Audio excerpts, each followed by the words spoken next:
all that scratching is making me itch.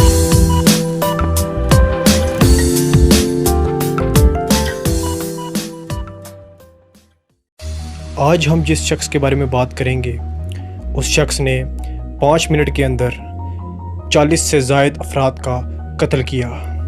वो शख्स जिसके पीछे इलाके के बड़े बड़े नामवर बदमाश चौकीदारों की तरह फिरा करते थे। वीडियो को शुरू करने से पहले हमारे चैनल को सब्सक्राइब कर दें और बेल आइकॉन को लाजमी क्लिक करें ताकि जब भी हम कोई नई वीडियो अपलोड करें तो आपको उसका नोटिफिकेशन आ जाए। शुक्रिया। महर सरवर उर्फ सरू गबेसर 14 जुलाई 1940 में मियाँ पक्की के इलाके में पैदा हुआ। मियाँ पक्की का इलाका डिस्ट्रिक्ट बिहाड़ी के करीब है। ये 6 भाई थे जिनमें सरू गबेसर सबसे छोटा था। सरू गबेसर एक बहादुर और निडर इंसान था। आज भी उस इलाके के लोग अपने नौजवानों को सरू गबेसर की मिसालें देते हैं। इसने 14 साल की उम्र में जराइम की दुनिया में कदम रखा। एक मर्तबा एक एसपी जो इसके बहुत खिलाफ था, उसने कई दफ़ा इनके खिलाफ कार्रवाइयाँ भी की थी, लेकिन वो उनमें नाकाम रहा। एक दिन एक मीटिंग के दौरान सरू गबेसर ने उस एसपी को चैलेंज करके कहा कि वो अनकरीब ही इसको कत्ल कर देगा। अगर वो अपनी जान बचाना चाहता है तो वो अपनी जान बचा ले।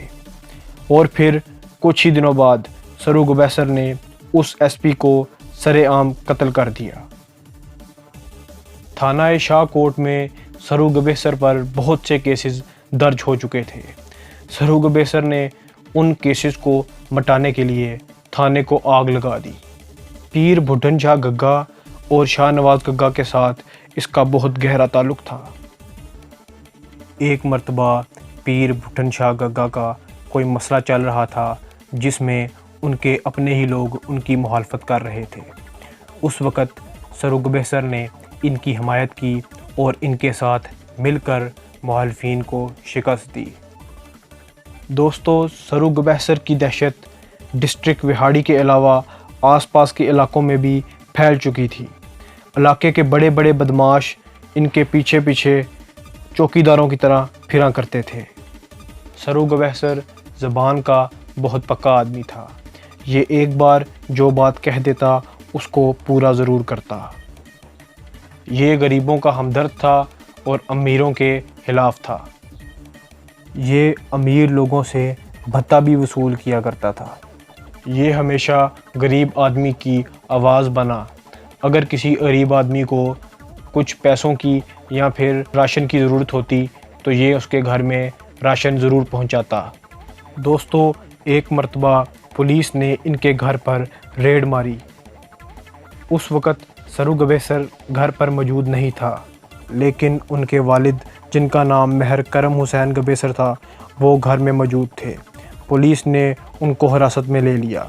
ज़राए के मुताबिक कहा जाता है कि जब इस बात की इतला सरू गबेसर को हुई तो उसने थाने पहुंचकर एक थानेदार को ज़िंदा भट्टी में जला दिया।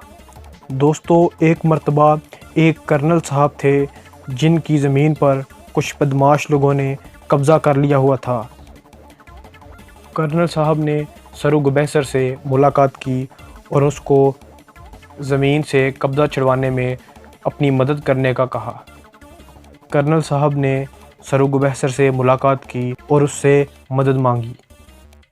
ज़राए के मुताबिक कहा जाता है कि सरू गबेसर ने ज़मीन का कब्ज़ा छुड़वा दिया और मुखालिफ पार्टी के 30 लोगों को कत्ल किया। दोस्तों, इस बंदे की दहशत इतनी थी कि पुलिस वाले भी इसको सलूट मारा करते थे। दोस्तों, इलाके में मकबूलियत की वजह से इसके आशिक भी बहुत थे और इसके दुश्मन भी बहुत थे। एक खातून थी जो इसको बहुत ज़्यादा पसंद करती थी। उस खातून ने इसकी वजह से अपने घर के कई अफराद का कत्ल किया। सन 1967 9 मुहर्रम का दिन था। सरू गबेसर और इनका एक भाई घर में अकेले थे।